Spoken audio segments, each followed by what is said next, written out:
Flosstubers, my name is Tracy, also known as ToyMom2010 on Instagram, and I'm not sure if it says that on my YouTube page or not. To be honest, I think it does. This is my first video for Flosstube, and I wanted to show you what I would be working on for June's Whine and Whips from the Stitch Mania Facebook group.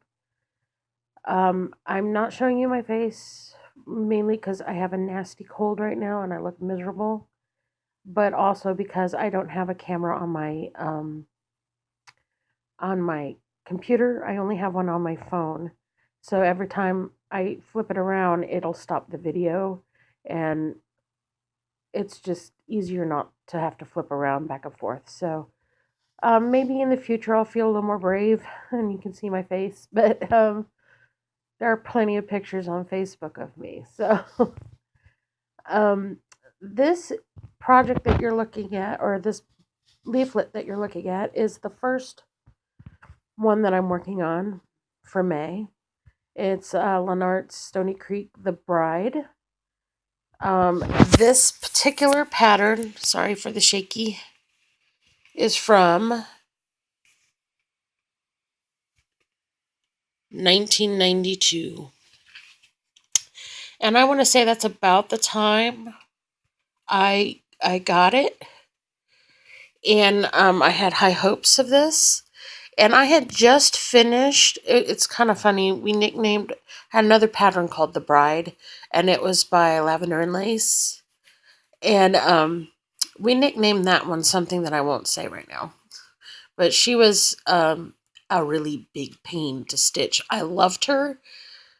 The Lavender and Lace one, absolutely gorgeous.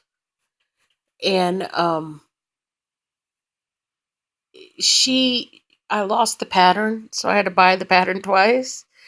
And then I showed her, and she just, everything about that pattern, we called her something not very nice. So during all this, I started this one. So I had to differentiate the brides. And she became known as the jaundiced bride. And it's because of the sepia tones, I know. But when I first started stitching her, I was somewhat shocked with the colors that they were using. I had expected like what normal Caucasian flesh tones were, like the 950, 948, 754, etc. And that is not what they use. They use like the 700 colors, so like 738, 739. And so I started stitching her, and I had missed this wonderful little thing right here. I'll show it to you. Right here, where it says to stitch with one floss. Well, I didn't do that. I started stitching with two because, I believe I'm doing it on 28 count. And if that's the case, I would normally have used 2 threads. So I just started stitching the way I normally would stitch. Well, of course, I'm stitching along and I'm halfway through that face thinking, oh yeah, I'm doing great. And then I realized that I was only supposed to be using 1 thread. She was because she's a lot more washed out in this picture. And because I'm using 2 threads, she's not so washed out. So then I'm stitching along at my LNS, which is Cross My Heart in Columbus, Ohio. If you're ever in Columbus, go see the girls over there. They're awesome. And they do things through the mail, just so you know. But then I realized, because the wonderful owner there was looking at it during one of the sit and stitches that we did, she said, "Are you sure you're stitching that the right way?" And I thought she meant the floss. And she goes, no. Are you sure you put it on the fabric the right way? And that's when I realized, much to my dismay, that I was stitching her sideways on the fabric. I'm not ripping her out. I'm not redoing her. It's either getting stitched this way or I'm throwing the thing away. And fortunately for me, I do have enough fabric, but I have very minimal top and bottom. I'll only have 1.5 inches versus the 3 inches I usually do. But the sides will have a good 4 or 5 inches on them. So we'll have to figure out how I'm going to do that. But so without further ado, allow me to introduce you to the Jaundiced Bride. There she is in all her glory. As you can see, that's the lowest part. That's how far I have on. Yeah. I only have about 1.5 pages left to do of her, and she shall be done. And I have a reward for when she is done because I've been working on this stupid thing for over 10 years. So I'll show you my reward for her at the end. The second one that I am working on is a De La Tour design, which I know is no longer in business. I don't know if you can find them anywhere anymore. Here it is. It's called the Heavenly Kiss. It looks like that when it's done. And the reason this gets into the whine and stitch is because it's black. And what I lovingly call the 7 shades of gray and black. And it's black, $37.99, $318, $317, and $414, and white. Oh yeah, and a little bit of gold. But I have been working on this one for some time, and I was watching some of the Flosstubes. Let me put it up here so you can see it. Sorry. And this is the first one I've done perking on. Not sure if I like it or not. At first I thought, oh, this is awesome. But I'm not sure if I'd ever do it with something with like 30 colors. This is only like 7 colors. So I'm getting towards the end of this one. I think I have like 3 or 4 pages left. And like the last 2 pages aren't full pages. So I'm getting there. But that will be the second one I work on. I got this one at another LNS store that actually closed. It was called Paw Prints. I know that they went out of business, so I'm not sure. You might be able to find it on eBay or something if you like it, but I think it's lovely.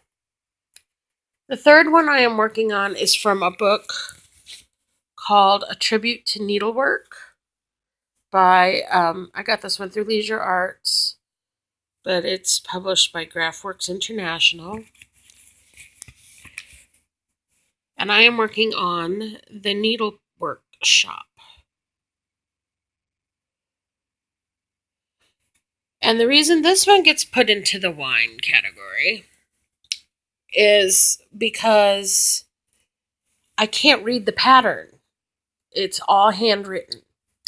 And the person who did the pattern did a lot of the symbols similarly. I can't tell the difference between their A and their B. And that's like crucial to understand. And so it's not going very quickly.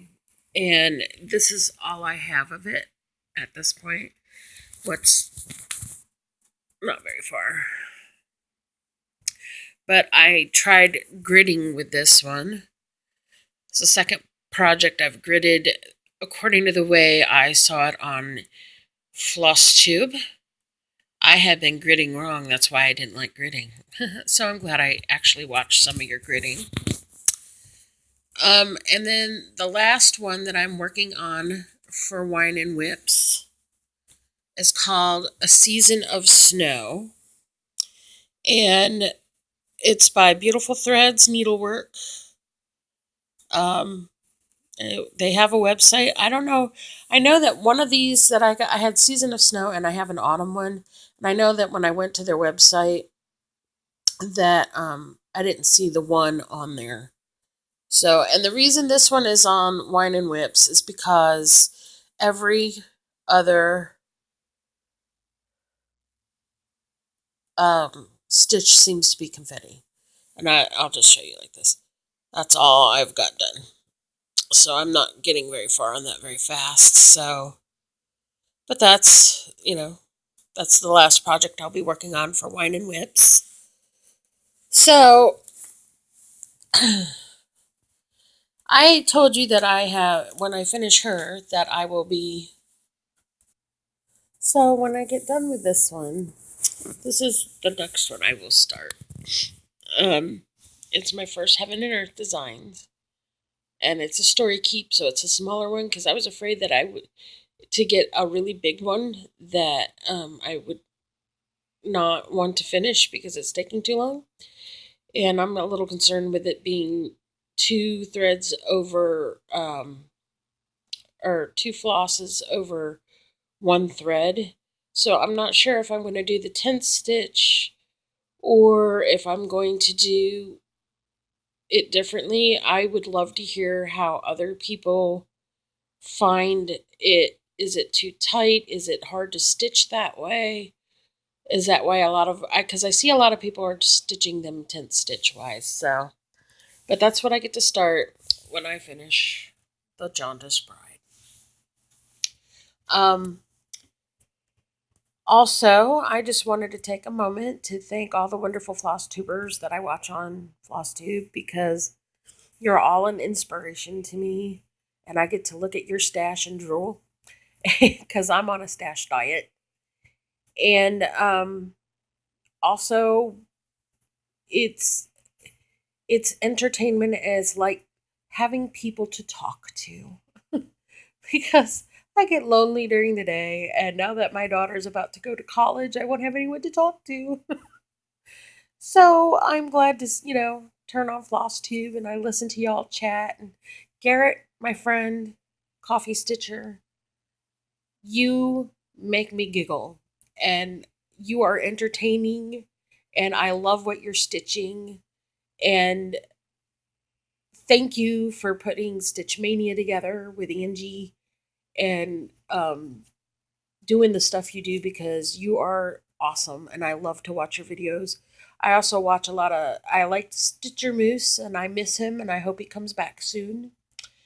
And I also enjoy watching Carolyn. Um, your work is fabulous and I love watching what you do. I'm a huge Mirabella fan, so I like to watch you stitching that and then all the other things that you stitch. You're so organized.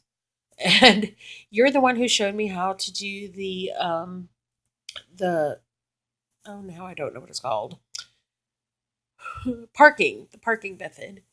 And I'm also explained how to do the gridding, and I've picked that up from you, and I thank you for that. Also, I love watching Tara. I think it's Tara C. She's just uploaded a bunch of Finnish videos, and I'm going to try some of them because I'm notorious for finishing, but not fully finishing. So I haven't had an FFO in a very long time. I also watch a lot of other ones, and there's just too many to name. But I wanted to say thank you, and I will see you probably at the end of the month to show you how far I got with everything. Bye for now.